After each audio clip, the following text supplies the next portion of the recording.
Habibi, come to Dubai.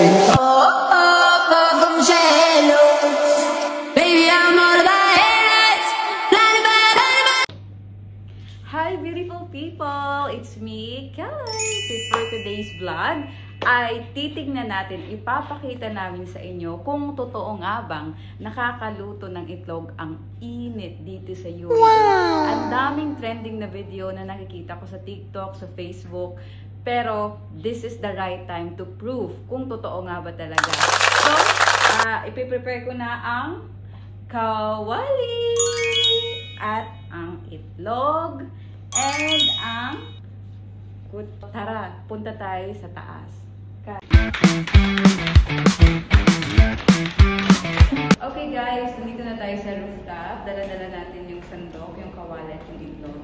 And ang aking assistant. Pakita ka, assistant. So, tara na-update na tayo.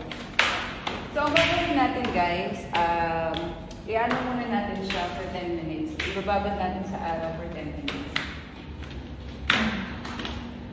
Sobrang init talaga dito.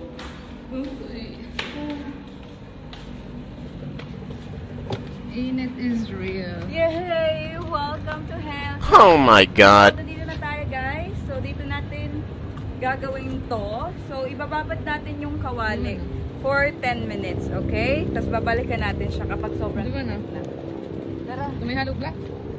Yun yun! Yun yun! Hindi po. Dito natin siya ilalagay. Ayan. Aray po. Ibababad natin siya for 10 minutes. And guys, so the time is 3. So babalik tayo sa taas ng 3:10. Kasi sabi ko 10 minutes. Ayan. So it's 15:11 guys. So babalik ako dun sa rooftop para doon na magluto ng itlog. So hello guys! So nagbabalik tayo. So after 11 minutes, so sobrahan tayo ng 1 minute dun sa oras na binigay natin. So tara, check na natin. Ayun yung kawali. Ready na. Go! Ah! Sobrang init guys. Yuran eh. So eto na. In 3, 2, 1.